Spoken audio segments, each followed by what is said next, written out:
Hi guys, this is Kelly Commentates, and today I'm going to be reviewing the Nebelhorn Trophy 2023. And on the screen are some of the skaters that I'm going to be talking about today.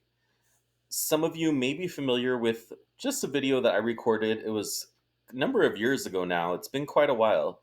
But I live commented a video from Carolina Kostner at the World Championships towards the end of her competitive career. And since then, I've been following skating quite a bit. Been watching, everything from the last Olympics with the whole um, controversy from Kamila Valieva being basically convicted, I guess, for lack of a better word, of doping.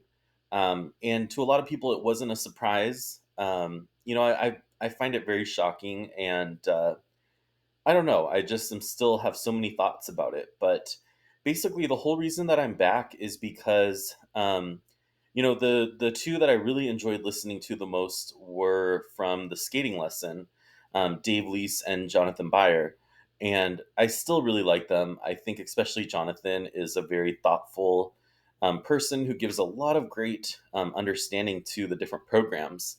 But lately, I've noticed that they're not really talking about the skaters that much. And that's something that I'm really interested in. So I figured if that content is not out there, I'm going to go ahead and create it myself. So hopefully, you guys find this interesting.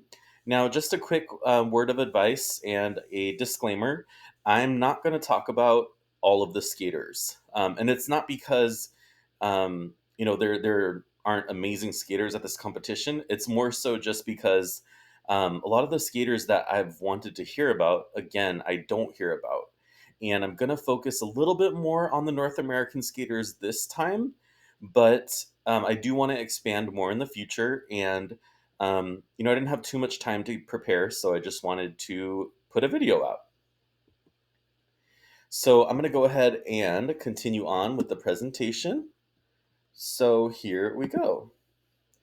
The first skater I'm going to talk about is Isabeau Levito from the USA. You can see in the short program she earned 69.30. The photo below is of her new program costume for the short program. When I first saw the costume, I thought it was a swan. I'm not going to lie. I thought this was Black Swan with like a mauve type of color. But then I realized very quickly, especially with the choreography, you can see like the shape she's making with her arms here is very snake-like, and I quickly realized that she was doing a program to a snake. I saw a lot of comments online that she's still hunching. Some people were saying she's like almost touching the ice before her jumps, and I did notice that as well. However, I do actually think her packaging, her overall skating, and everything is a lot better than it's been the previous, senior season. I believe last season, 2022 to 2023, was her first senior competitive season. And I do think she's improved a lot. I actually think she has a really good coach. And you can just tell she has a lot of passion. Um, a lot of people compare her, if you're familiar, to an older skater, American skater Sasha Cohen. And even though I don't really see that comparison totally myself, I think she's one of the most artistic skaters to come along in a while, certainly since maybe at least Ashley Wagner. But she was first in the short, second in the long. She didn't quite break 200 here, so I am curious to see what she's going to be doing later on in the season. I find her to be, a really good skater, and I would say that actually I enjoyed her programs more than I thought I would. The next skater I'm going to talk about is someone really interesting. Her name is Sonia Hilmer from the USA. You can see here her scores were not that astronomical, only 51.79 in the short program, long program of 108.34, and a combined score of 160.13. So even though Sonia was quite low in the standings, I would say, especially for a competition that, didn't even have some of the best skaters in the world, one thing that you just can't deny, I just find her so captivating. I mean, look at this move that she's doing here. I think that's a spread eagle, and then obviously she's backwards, almost down to the touching the ice, and I just find her such a musical skater and so interesting. She kind of reminds me of Ashley Wagner, but like more innovative. And I wanted to show you an example of this right here. A lot of people were commenting on her spins. So right here, it's some kind of a sit spin, which is not that, abnormal here, but watch the way she gets out of the spin right there. It reminds me of a move that Ilya Malinin is doing in his long program right now. We'll watch it one more time, but just watch how she gets out of the spin. I just thought it was really cool, really interesting, and I just love watching her, so I had to include her here. And a lot of you may know her. She's the one, I think she still does it. She does a triple sow, double sow combination. And the way she combines it is by doing an edge change in between the two. And I just, again, think it's so innovative and I love watching her. Here are the final standings. You can see Isabeau did end up winning. In second place, there was Kimi Rapond. I believe she's from Swiss. And she's a skater that a lot of people, were expecting to really exceed in the future. In third place, you have Min Chae Kim, who had a very respectable score of 184.03. And rounding out the top four is Livia Kaiser. If you look at fifth place, there's also Alexia Paganini. I believe this skater used to skate for the US, and once she switched confederations, you could see that she's getting a lot more um, experience now. And all of these are courtesy of skatingscores.com. They show the full like judge scoring, and you can see exactly how the scores break down. I'm going to go ahead and talk about the men. In fourth place in the short and the long was Lucas Brassard from the USA. In the short, he scored almost exactly the same as Isabeau Levito in the women's competition, 69.99. But then in the long program, he had a great score of 146.11, combined of 216.10. And you can see from the photo here that Lucas is a very artistic skater. I've really enjoyed watching him. He reminds me, the best way I can describe his skating would be a combination of Jason Brown and Adam Rippon. But so I feel like he has kind of the artistry of Jason Brown, but he has a little bit better jumps, just like Adam Rippon had. And I really, really hope that if he can get his jumps more stable, I do see him having a good chance of, really being the future leader of the U.S. men.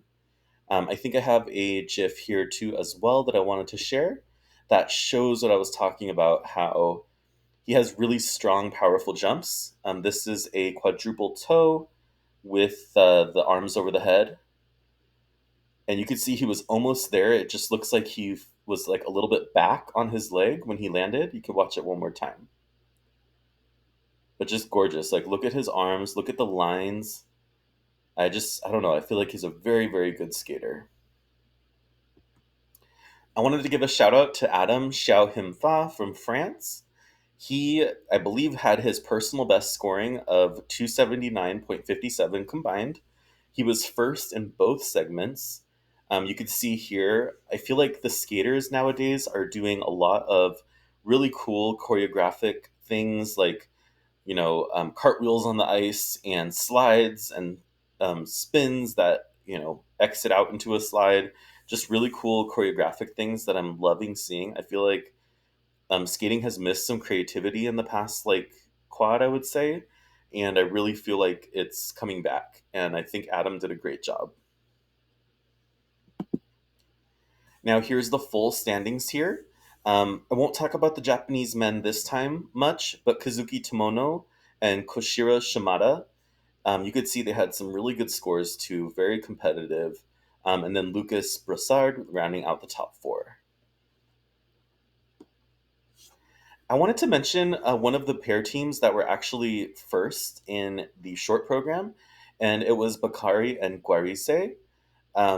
They were awesome, and I really, really like their costumes here. So this is one thing I wanted to highlight. I felt like the white was really nice. It blended in with the ice, but then you have like shades of grayish blue and peach. And I thought just the colors and the way that the costumes were made was really cool. They had a really nice twist, and they just I thought flowed really well together on the ice. They had a combined score of 191.71. And here you can see the total breakdown, at least the top 10. And it was Haas and Volodin, who I believe they're from Deutschland or Germany, were the number one team. And the ones that I highlighted, Bakari and Guarize, were in second place. I definitely recommend checking out both of the top two's performances. And these scores were courtesy of skatingscores.com. Now, there was one American team I wanted to talk about from Nebelhorn, which was Christina Carreira and Ponomarenko from the USA. They had a combined score of 177.91, and they were sixth in the short and fourth in the long.